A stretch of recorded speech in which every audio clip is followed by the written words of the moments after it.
Hello, I'm Mike Hetman, and welcome to another edition of CMS Forex News. Today is Monday, March 17th, 2008.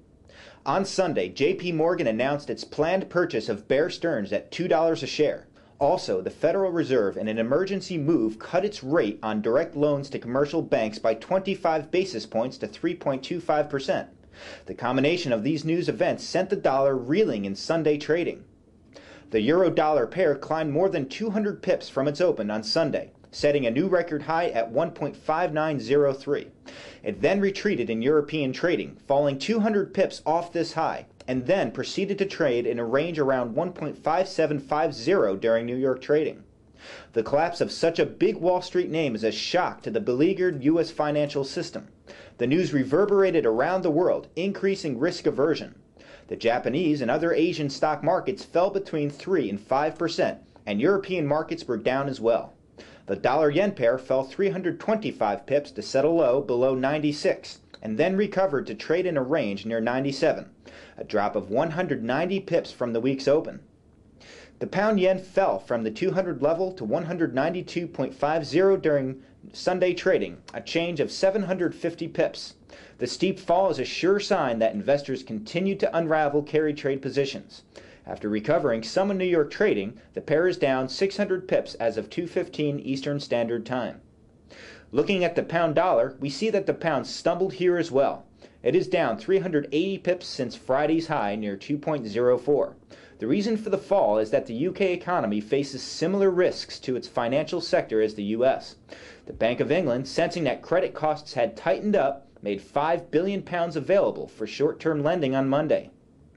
The Swiss franc broke parity with the dollar and fell 300 pips to set a low near 0.9635, though the pair recovered overnight and during the New York session.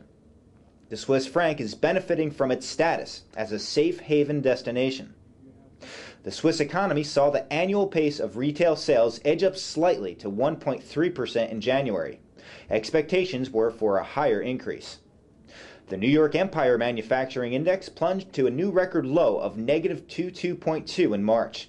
This is unwelcome news for the area covered by the New York Federal Reserve. Expectations were for an improvement in the indicator.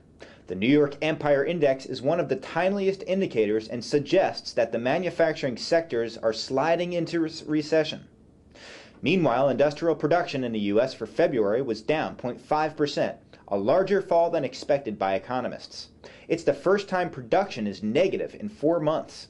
Also, capacity utilization, which measures the proportion of plants in use, fell to 80.9%, the lowest since November 2005.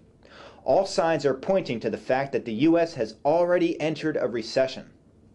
Foreign flows into the U.S. were mixed, with long-term flows increasing, but total flows dropping sharply.